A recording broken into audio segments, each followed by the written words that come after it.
Paithan MIDC police प्रशासनाच्या दुर्लक्षपणामुळे अवैध मार्गाने हप्तेखोरीच्या जोरावर ऑनलाईन चक्रीचा नावाखाली खुलेआम जुगार अड्डे सुरू झाले असून या जुगारामुळे परिसरातील गोरगरीब कष्टकरी कामगार ऊसतोड मजुरांसह शेतकरी शाळकरी मुले यांच्या मोहात पडल्याने कर्जबाजारी होऊन देशोधडीला लागले आहे। याकडे पोलीस महानिरीक्षक वीरेंद्र मिश्रा यांनी तात्काळ दखल घेऊन विशेष पथकामार्फत धडाकेबाज कारवाई करण्याची मागणी कामगार सर्वधर्मीय जनतेमधून केली जात आहे।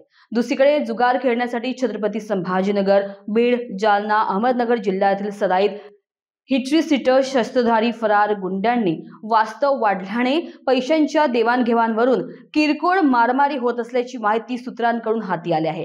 यामुळे कायदा सुव्यवस्था बिघडण्याची शक्यता नाकारता येत नाही। वर्तमानपत्रामध्ये बातमी प्रकाशित होताच जुगार अड्ड्यावर देखावापुरती कारवाई करून तसा अहवाल वरिष्ठ कार्यालयामध्ये पाठविला जातो, तर दुसरीकडे जुगार अड्डे जोमाने सुरू असते। विशेष पोलीस महानिरीक्षक वीरेंद्र मिश्रा यांनी विशेष पथक पाठवून धडाकेबाज कारवाई करावी अशी मागणी गोरगरीब कष्टकरी कामगार वर्गांमधून केली जात आहे। इंडिया न्यूज TV 24 करिता मनोज परदेशी, पैठण, छत्रपती संभाजीनगर।